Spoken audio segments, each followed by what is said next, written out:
नमस्कार दोस्तों, मैं दीपक। इस वीडियो में जानेंगे कि वोटर आईडी कार्ड को आधार कार्ड से लिंक कैसे करें। इसको दो तरीके से आप कर सकते हैं, गूगल क्रोम ब्राउज़र से और वोटर हेल्पलाइन ऐप से भी। लेकिन क्रोम से आप अगर करना चाहते हैं तो उसका प्रोसेस बहुत हार्ड है और वोटर हेल्पलाइन ऐप से बहुत आसान। तो वोटर हेल्पलाइन ऐप से करते हैं। वोटर हेल्पलाइन ऐप ओपन हो गया है, कुछ समय लग रहा है। चलिए, ओपन हो गया है। यहाँ आप दो जगह से कर सकते हैं। एक 3 डॉट जो है वहाँ से, और मेन डिस्प्ले पे जो वोटर रजिस्ट्रेशन है वहाँ पे। कुछ देखिए, इस पेज पे जो ऊपर से 5वें नंबर पे है इलेक्ट्रल आइडेंटिफिकेशन फॉर्म 6B, उस पर क्लिक करके आप लिंक कर सकते हैं। लेटेस्ट स्टार्ट और नेक्स्ट पे क्लिक करके। और दूसरा जो तरीका है, डिस्प्ले का जो मेन सेक्शन का जो फर्स्ट वाला ऑप्शन है वोटर रजिस्ट्रेशन, उस पर क्लिक कीजिएगा। और इसमें जो सबसे नीचे वाला जो ऑप्शन है इलेक्ट्रल ऑथेंटिकेशन फॉर्म 6B, उस पर क्लिक कीजिएगा। क्लिक करते ही एक नया पेज ओपन होगा। लेटेस्ट स्टार्ट पे क्लिक कीजिएगा। उसके बाद नेक्स्ट पे क्लिक करेंगे, अपना वोटर आईडी नंबर डालेंगे। उसके बाद अपने राज्य का नाम चुनेंगे और फैच डिटेल्स पे क्लिक करेंगे। उसके बाद प्रोसीड पे क्लिक करेंगे। एक नया पेज ओपन होगा, इसमें डिटेल्स रहेगी आपकी। उसके बाद नेक्स्ट पे क्लिक करेंगे। इसमें अपना आधार नंबर डालेंगे। आधार अगर नंबर अगर सही होगा तो सही का टिक आ जाएगा।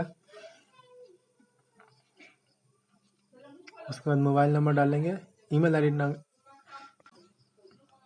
मोबाइल नंबर डालने के बाद ईमेल आईडी डालेंगे। ईमेल आईडी डालने के बाद आप जिस जगह से इस एप्लीकेशन को फिल कर रहे हैं उस जगह का नाम डालेंगे।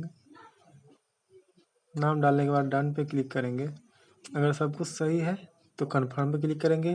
कुछ गलत है तो क्रॉस वाले बटन को क्लिक करके एडिट करके, और सही सब जब कंफर्म हो जाए कि हाँ सब कुछ सही है, उसके बाद कंफर्म पे क्लिक करेंगे। कंफर्म पे क्लिक करते ही एक रेफरेंस नंबर जनरेट होगा, उसको स्क्रीनशॉट करके रख लेना है।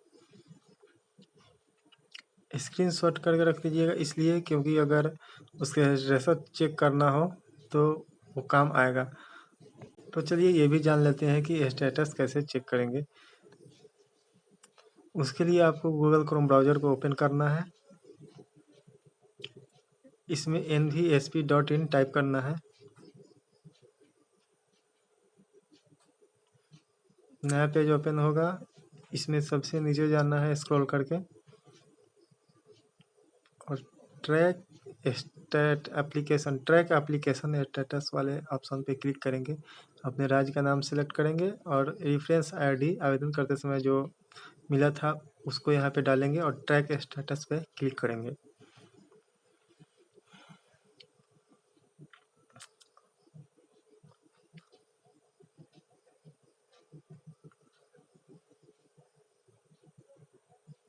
ट्रैक स्टेटस पे क्लिक करते ही सबमिटेड दिखा रहा है। अभी एक्सेप्ट या रिजेक्ट नहीं हुआ है। आपके केस में ये एक्सेप्टेड या रिजेक्टेड भी दिखा सकता है। तो इस प्रकार आप अपने वोटर आईडी को आधार कार्ड से लिंक कर सकते हैं और एप्लीकेशन के स्टेटस को देख सकते हैं। वीडियो अच्छा लगा हो तो वीडियो को लाइक करें। चैनल पे नए हैं तो चैनल को सब्सक्राइब करें।